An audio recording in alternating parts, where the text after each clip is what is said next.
Good morning, good afternoon, Broker Nation, and thank you for tuning in to our first summer episode of ARIVE Tenacity Talks. In this podcast series, I sat down with industry legends and business leaders and try to uncover stories behind their success and gain insights into their strategies of growth. Hopefully, these insights can help you grow and scale your business. My name is Harish Tejwani, and I'm very excited and honored to have with me a very old and good friend of mine, Phil Shoemaker. He is an electrical engineer turned mortgage banker. He's a 28 years industry veteran. He has seen every phase, every life cycle in this industry. He has built and scaled many platforms and companies. He has this uncanny knack of being in a right position at the right time. More importantly, he's a die-hard fan of wholesale. He has bet his whole career on wholesale, and I'm so excited and proud to see the influence he has on this channel. So thank you again, Phil, for joining us. Welcome to the show. Man, what an intro! Thanks, Harish. I'm excited to be here, and I like 28-year-old versus 28-year-old veteran. That sounds a lot better, man. Look at all this freaking gray hair I got now, man. It's horrible. But yeah, thank you, Phil, for finding time, and I appreciate you being here. Uh, we have worked together for so many years. You've been an early mentor to me. Thank you for your partnership with Arrive in your days at Home Point and now at Lone Store. Our partnership has flourished over past many years. One fun fact, I still remember this was like 5 years ago when we were at this MBA secondary when I got to meet you at length, and I was pitching you this idea like, hey, I'm buying Arrive. I'm going to relaunch the platform. Are you going to support me? And at that time, I still remember, you said, I like your energy. I will support you, but I want to warn you, you are entering into a very rough marriage. Building LOS systems is hard. Are you prepared for it? And I said, I do. And here we are 5 years later. Arrive is thriving. TLS is thriving. The entire broker channel has grown significantly over past 15 years, at what, 28, 29% of the market. Yeah. And that's the topic of today's talk. Are we entering the golden era of wholesale? Okay, I like it. So I want to start by asking you, what are your perspective? What are your views on wholesale? Why are you such a big believer in this channel? You've bet your whole career on this. Why has this channel seen so much growth in last 5, 10, 15 years? And where do you see it is headed in, let's say, next 3, 5, or even 10 years? Yeah, okay. I love this topic. And before I answer, I would like to say congratulations. I not that I didn't believe in you. I thought you'd be successful. I didn't fully appreciate how successful you would be. But I think like at the last count, I think about 60% of our volume is going through Arrive. And so that's man, hats off to you. And so for those of you that don't know me too, I come from the tech side. I built 2 LOSs. And so I very uniquely understand the pain that is trying to build mortgage tech. It's not an easy feat. So congrats. Yeah. So wholesale, honestly, the answer is pretty simple. I think, just to give context for my what I'm about to say, I've spent in a big chunk of my career, I spent time in all channels. I spent a lot of time building retail, a lot of time building correspondent, consumer direct, and ultimately I did gravitate toward wholesale. And there's a couple of reasons for that. So one, it is, being an electrical engineer, it's a good balance for me because I get the human interaction, right, that you get in wholesale, but it's also very analytical, right? So if you think about like retail's on one end of the spectrum, correspondence on the other, you got retail's like it's pretty much all emotion, right? Because you're just dealing with the people side of the business. And then on the back end correspondent, it's all it's all analytics, where wholesale is like right down the middle, and so it really just kind of resonated with me just because of who I am and my background. But over the years, what I saw is, wholesale has, and I believe will continue to have, a distinct advantage against retail. Where in retail, at the end of the day, we're all kind of retail, right? When you think about it, when I say retail, I mean these large corporate store companies where they're amassing a bunch of LOs, and the reason why I think that model is disadvantaged to wholesale is because in that model, the LO lacks choice, right? And they're also not on the side of the consumer, right? And so if you think about it in a wholesale scenario, it's the only true way that an originator can truly, represent and be on the side of the consumer, because they have choice, right? And they're serving the consumer. Their job in a wholesale scenario is to find the consumer the best possible solution through the numerous lenders that they have access to on the back end. That puts them aligned with the consumer, puts them on their side, right? Where in the case of corporate retail, not that there's not really good retail platforms out there, there's people that do it well, but the reality of that situation is that an LO in that situation has one flavor to sell, right? They have one lender to sell. And there are times that all lenders go through where they're not necessarily the best for the consumer, And so I think that's why, the structure of wholesale is why you're seeing it gain dominance. Now, the piece that was missing that I'll credit some of my competitors, peers, for creating is there. If you go back prior to 2013, 2012, there really wasn't scaled wholesale lenders, right? It was really UWM that became the first scaled wholesale lender, where they were doing so much volume that they created this base of security, right, from an operational standpoint. And then, of course, you've seen other lenders like Rocket and Penny and TLS join that club. And so the combination of the structure of wholesale and the fact that the originator is truly on the side of the consumer, with the fact that there is a robust back end of wholesale lenders that have scale and can survive the cyclicality, right, of mortgage, is really making it something that I believe will be dominant, right, from a market share standpoint. You'll continue to see it grow. Yeah, no, absolutely. And to your point, wholesale lenders are competing for brokers for every loan. They have more choice. Yep, Wholesale lender does not deliver, they're not getting the next loan. So it keeps you guys on the toes to make sure that's right. if you get a deal, you're doing your best to serve that broker. So you're absolutely right. Where do you see TLS positioning? It's a crowded market. We have seen some lender contraction in last, couple of years. It's a cutthroat market. So where do you see you differentiating yourself as a wholesale lender and trying to grow your business? It's funny because, like, as much as I love wholesale, I often get the question like, well, why the hell you want to keep beating your head against this brick wall, right?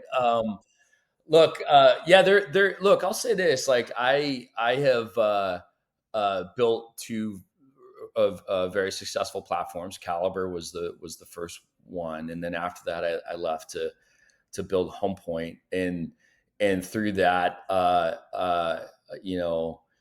I learned many, many different lessons. A lot of things I did right, a lot of things I did wrong. But one of the I'll say advantages, beautiful parts of wholesale is because it's so cutthroat and competitive. The market determines who wins and loses, right? It's it actually, if you think about that environment, I think it actually promotes innovation in a meaningful way, right? Because there's a lot of things that I did wrong, right? And there is, in my mind, there really is no winning and losing. There's just, you learn from your mistakes and you move on. And so I think that if you look at what's going on right now, while there has been consolidation, right? Home Point was a great example of that. You're also seeing a whole lot of new entrants into wholesale. And so I actually think that's a good thing. I prefer there to be more lenders fighting it out, dog eat dog kind of a deal, because it's that friction, and it's that pressure. I personally like to compete. I like it when I fail because it means I've learned something and I can do something better. And I think the biggest thing, to your point, and kind of getting to the positioning of TLS, that I've come to that I experienced, and I firmly believe, is that there is a general kind of issue with business in the U.S. today, and that if you go back to like the 1950s, 40s, 30s, right, business used to play a much more meaningful role in the communities that the businesses served. Right, they were building the communities, they were building the hospitals, the churches, the schools. They were, people would retire at 55 after working somewhere their entire life, and they would have a pension, right, that came from that company. And now you don't see that. And I think that comes from the fact that the vast majority of companies in mortgage and out are geared really to serve one purpose, which is be built to a certain level of value and then be sold, right? And ultimately, when they're sold, they're consolidated, they're torn down, and unfortunately, all the people that work so hard to get the company there kind of get left holding the bag. And so going to TLS, I think that in mortgage, at the end of the day, and this is very odd for me to say, coming from a technology background, I think there's very little advantage you can create in mortgage outside of execution. I think that it really, really is about just out executing. You got to be nimble. You got to move fast. You got to be able to solve problems when they come up faster than the other guy. That's how you create an advantage. And how you do that is quite simply people, right? You have to constantly surround yourself and grow the company with the right people that have the right mindset, that are culturally aligned. And in order to do that, the goal of the company needs to be much broader and more meaningful, and have more purpose than just being built, to make a few people at the top, extremely rich. And so, not that I'll make good money. I'm not saying I'm gonna, I've never had a problem feeding my family, and I suspect I won't. But at the same time, my purpose, my goal is to really build a company that can be sustainable across cycles, that is really built for the long term, not to be built, so I can go sell it and make a bunch of money. And so the way we've position TLS, I'm just so proud of my team. I mean, I can tell you, this is a dream for me, because the downside of being at the top is you're kind of all alone, right? And it's just it's like there's no one you can go to it's me, it's just like at the end of the day, you got to make the decisions, you got to make the calls, and you got to own them, right, if they're wrong or right. The upside to that is having that decision making capability. You can surround yourself with aligned people, and it's pretty cool, because we put together a team of people that are the most aligned that I've ever seen, and most competent that I've ever seen in my career. And so our goal is to grow the company sustainable, which means that we're not stretching for some market share number. We'll do whatever loans we're capable of doing based on the maturity of the company in the market. And through that allows me to grow the company with the right people, such that it can be sustainable, and ultimately create a cost structure that allows me to be very competitive on the pricing side, and doing that without giving up the things that a lot of companies give up when they're a price competitive company, right? Because usually what happens is, if people are price competitive, they're doing that because they're sacrificing the people side, right? So they're bringing on people that are not as experienced, or they're doing things that ultimately sacrifice the service or the product offering they're able to offer. And so, if you look at what we've constructed, we're not only in a position where we can maintain an extremely aggressive price that allows wholesale to continue, as other lenders are as well. We're not the only one, to compete against that retail market in a meaningful way, serve their consumers better. But we're also structured in a way where we can do it with a top-notch service and what I believe now is the most rounded out, complete product offering that you'll find in any wholesale lender out there today. And so, look, man, I love what we're doing, having a blast, and what's great is there is no end for me. We're just going to keep creating value and pivoting and having fun while we do it. Yeah, no, I think this was such a master class. You've told me many times you are not shooting for a number. You just want to do your best at serving every loan that comes your way. That's such a positive mindset to have, Phil. So thank you for that. I Uh, sleep better at night. I'll tell you that. It's sure as hell beats trying to compete with Matt Ishbia. I'm just saying. which brings up a good question. So for brokers who are listening, you have this mindset of building a long-term sustainable business that is not, dependent on market cycles. You don't want to hire when markets are hot and let people go when there is a different cycle. So what message do you want to give to brokers or loan officers? What should they focus on? What should they double down on if they want to build sustainable businesses that can survive these market cycles? Yeah, that's a great question, man. Because my answer to that has changed so dramatically over the years, and I'll actually answer it by explaining how we're building TLS to be sustainable because it's kind of one and the same, right? They're very much related. And then if you look at a lot of lenders out there over the years, the strategy for sustainability in many cases today and in the past is really more about diversification through your sources of revenue. And so what that does is that leads you down the path of saying, all right, I need to be focused on wholesale, retail, correspondent, consumer direct, servicing, anywhere I can actually around this kind of this core business I've created of lending, anywhere I can create more opportunities to bring in revenue, I'm going to do that. And what I found is that makes a lot of sense. I'm not saying it's stupid. I get logically, and again, I used to be on that page, but in reality, it's kind of a problem because it dilutes your focus, and it doesn't. You end up being okay at a lot of things, or in some cases sucking at a lot of things versus just being really, really good at one thing. And so I think it's actually pretty simple. Don't try to overcomplicate things. Just figure out and constantly be focused on what you need to do to be really, really good at originating loans and where that will lead you. And I think this is now more important than ever. If you look at what happened in the financial crisis, you had this major pullback in the private markets and everything went way towards the agency side of the business, Fannie, Freddie, Ginnie, all the government lending products.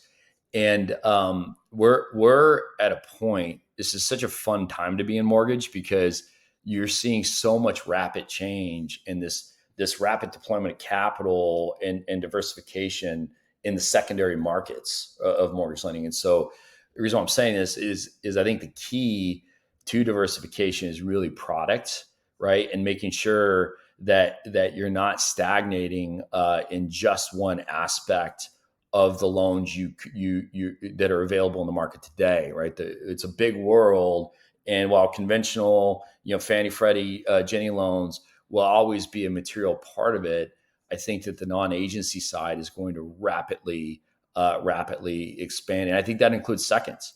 I think we're actively in the next couple of weeks we'll be rolling out a pretty robust second lien offering that's going to include non-QM and agency. And so our goal is to create diversification on the product side where our addressable market that we can access because the products are so diverse is as big as you can possibly make it.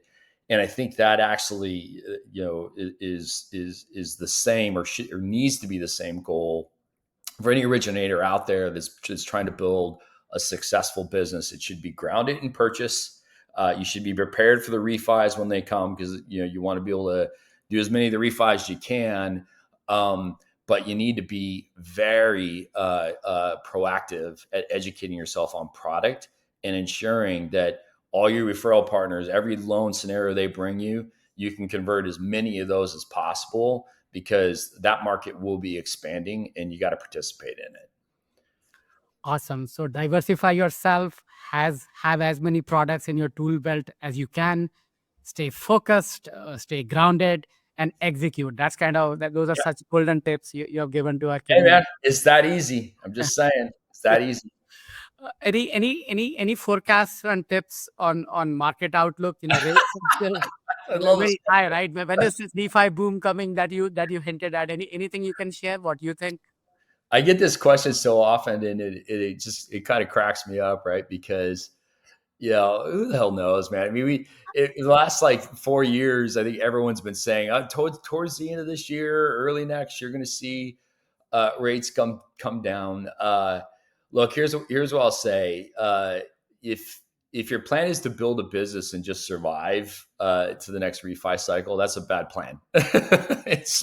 So first and foremost, structure your business where you don't have to care about that question. That's what we're doing. We're profitable. We're doing well, and we're upwards of 90% purchase, and it's a very stable, predictable business. That said, rates will come down, right? I personally believe, I'll say, I think if you look at the politics of our country right now, if you look at what's happening from a economic standpoint, I think the chances are extremely high that rates are going to come down.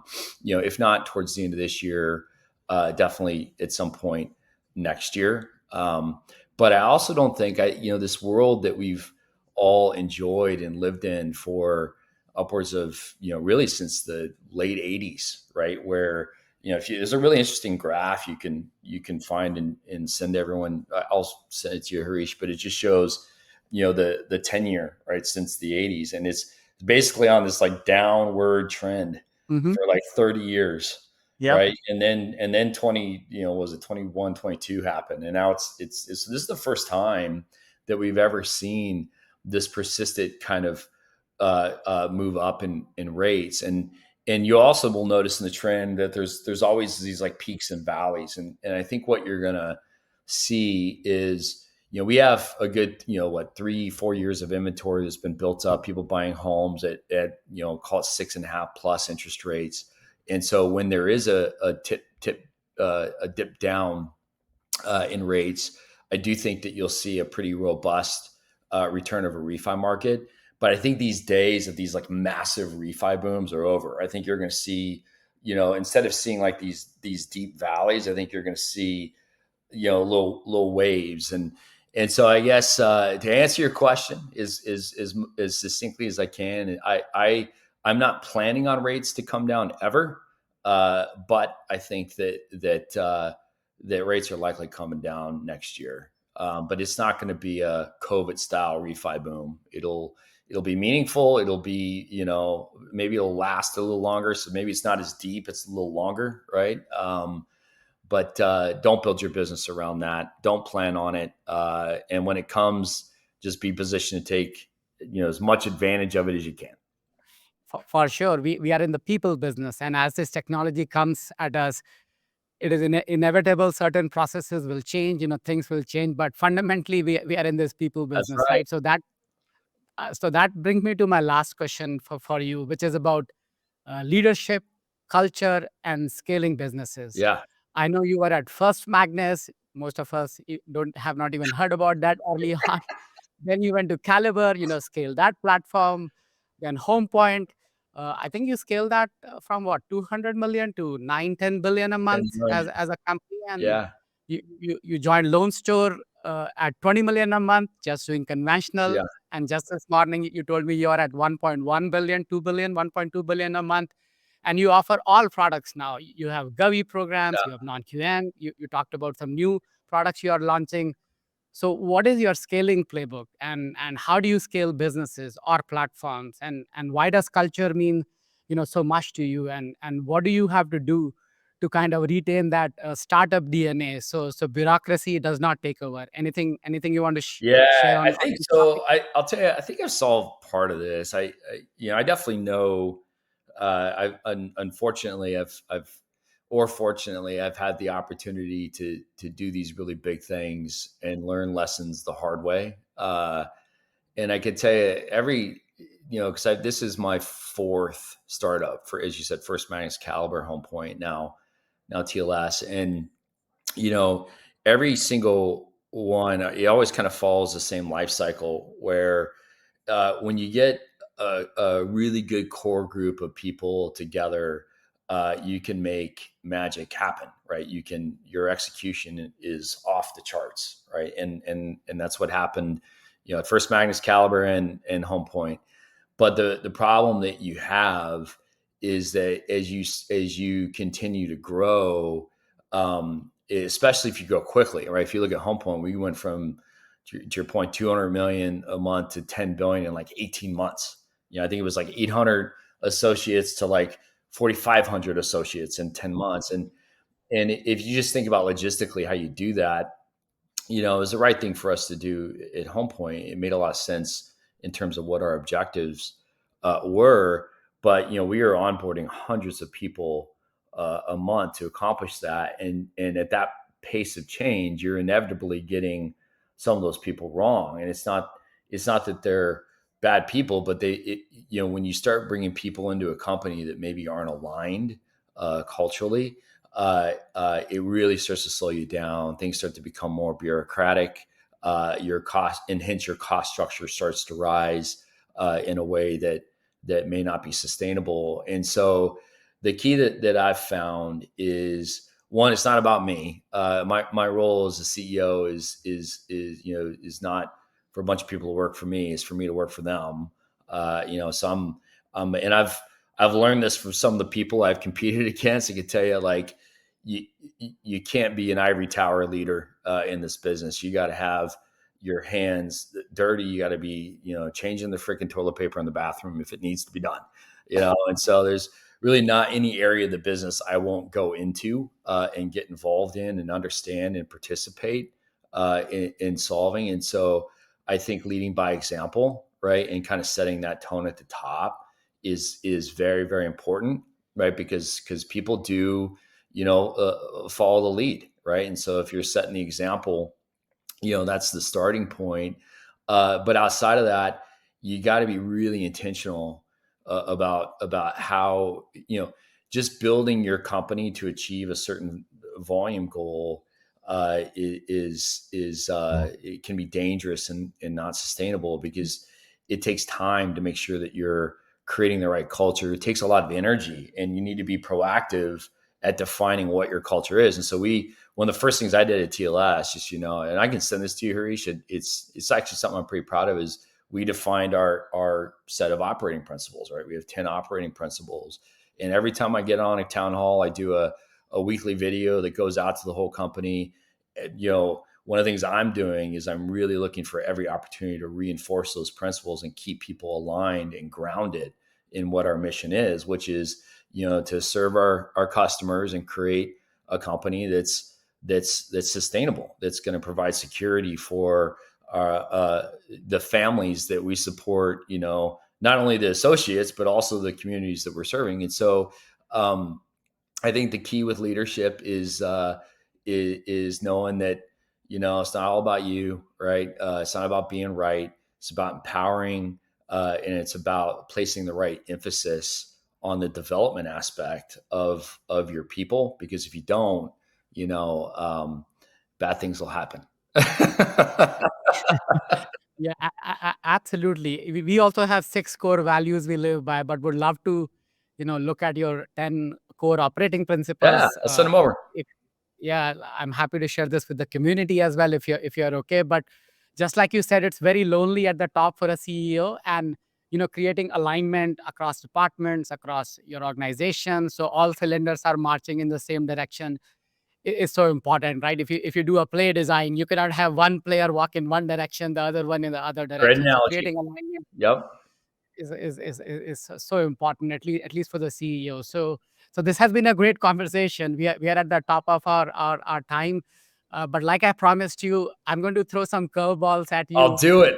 Do it, baby. I'm in. That'll be that'll be fun. So I was thinking about this in this talk. So I'm going to ask you some rapid fire questions out of the blue that come to my mind, and you have to answer them in one word or one phrase. You Oh, cannot do full okay. sentences. All Is right. that okay? All right. We start. If Phil Shoemaker was not doing mortgages, what would he be doing? Oh, that's a great question. You don't have time. Oh, you know what? Singing karaoke. That's what I Okay, good, yes. good. That's a good one. Even I would be a singer if I was not doing software development, but that's a topic for a Hanging different with my different day. family. That's my real answer. Hanging with my family. I'd spend more time with my kids. Okay, a superpower you wish you had on a big rate lock day. The superpower I wish I had a big rate lock day. um, it would be how about this to shut all my lenders systems down. That's what I would want. I would want to have a little switch that I could just say, hey, I'm just gonna have you guys take a break for an hour. Okay, sounds that's nice. Uh, an engineering hack. You're an electrical engineer that you still apply to your everyday business. Oh man, at the end of the day, it's all math and systems. So I apply all of it. I apply all of it. That's a good answer. A fun passion or hobby that you can share that will surprise our audience. Okay. I really like working with my hands. So we actually have a ranch down in Texas that we're developing to bring partners to. And we literally have built probably 75% of it ourselves. I love building things. That's cool. It was supposed to be a one word or Ah, phrase, but I I'll take can't do that. that. I can't do that. I'll- my last question. By 2028, the wholesale market share will be at. 45%. Okay, that's good. That's very positive. In 3 years, 45% is pretty healthy. So thank you, Phil. So my parting question for you will be for brokers and loan officers who are listening to this. If there was one takeaway for them from this talk, what would that be? Focus on product and check TLS out. We kick ass. Awesome. So I want to thank you for your time again. Let's go back to our desk and execute. Let's build this golden era of wholesale, one loan at a I time. love it. Thank you. Thank you Man, for your thanks, time. Harish. Appreciate it.